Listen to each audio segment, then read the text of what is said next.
Hai guys, welcome back to my YouTube channel. Di video kali ini, kita akan melakukan observasi dan wawancara terhadap dua orang guru pada dua sekolah yang berbeda mengenai pembelajaran di sekolah pada masa pandemi. Kalian penasaran kan? Yuk, cek videonya, tonton sampai habis ya.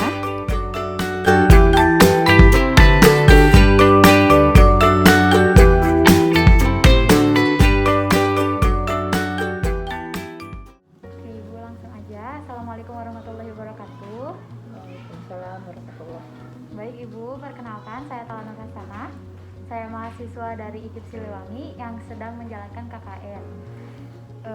Saya ingin meminta izin kepada Ibu untuk mewawancara Ibu mengenai pembelajaran di sekolah pada masa pandemi. Apakah Ibu bersedia? Boleh, silakan. Oke, sebelumnya saya akan menanyakan profil Ibu terlebih dahulu. Nama Ibu siapa? Teza Supriyatin. Ibu Teza ya.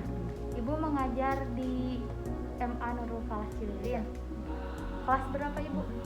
Dari kelas 10 sampai kelas 12.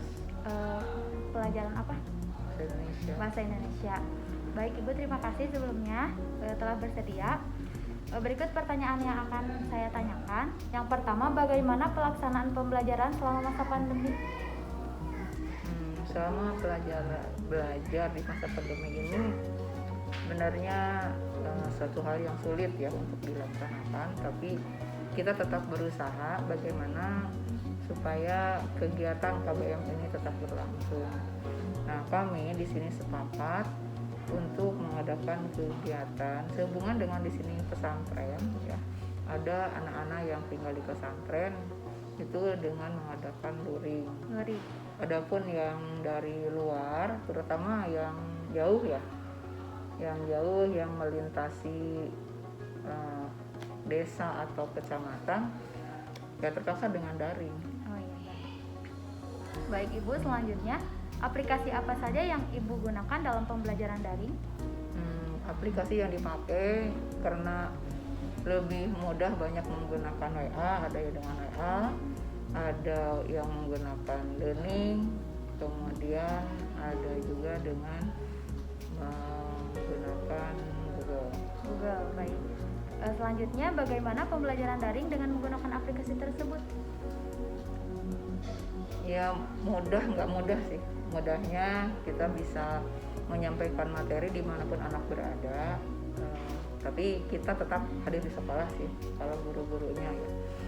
Nah, kendalanya beberapa hal, ada masalah anak yang nggak punya HP, ada anak yang punya HP tapi nggak ada kuota, ada anak yang HP punya, kuota ada tapi nggak ada sinyal. Nah, itu menjadi kendala tersendiri ya, ya, Bu, ya? kendalanya itu. Oke. Selanjutnya, bagaimana hasil belajar peserta didik selama menggunakan aplikasi tersebut? Bisa, anak-anak bisa, karena kami memberi peluang kepada anak-anak yang tidak bisa menggunakan aplikasi dengan menyediakan modul-modul. Modul yang sesuai dengan materi yang disampaikan di daring. Selanjutnya, menurut Ibu, apakah efektif media pembelajaran online yang digunakan? Efektif juga sih untuk yang punya fasilitas dan yang bisa digunakan fasilitas aplikasinya. Ya, kendalanya ada saja sih. Seperti tadi lah kendalanya, 3 hal itu yang utama. Iya. Cara Ibu untuk mengatasi kendala tersebut itu bagaimana ya, Bu?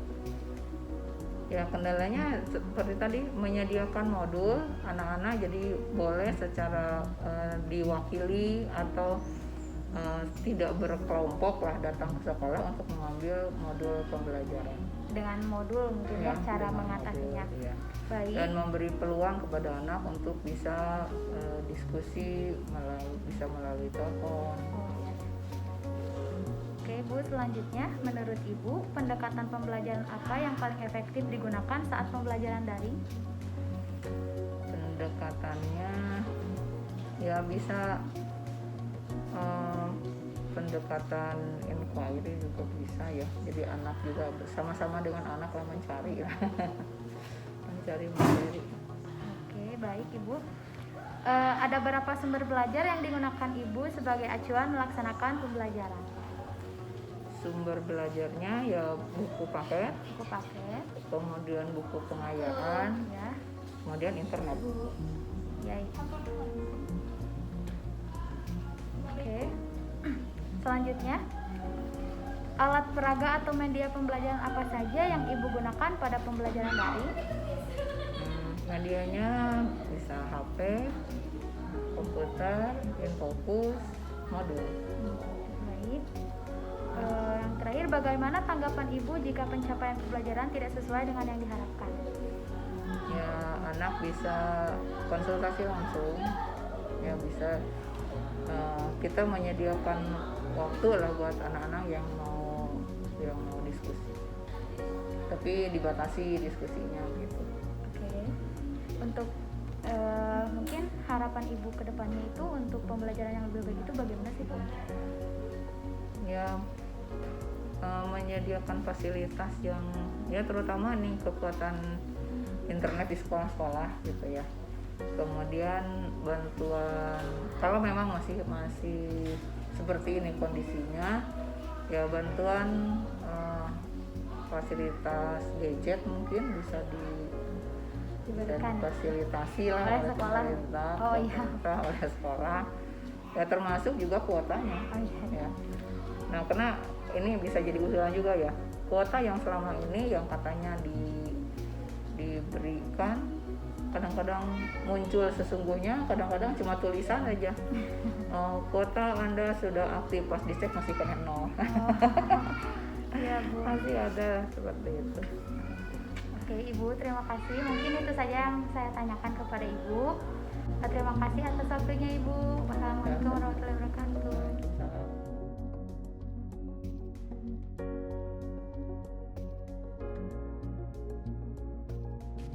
Oke guys, selanjutnya untuk guru yang kedua, kita melakukan wawancara dan observasi di rumah dikarenakan guru tersebut sedang WFH.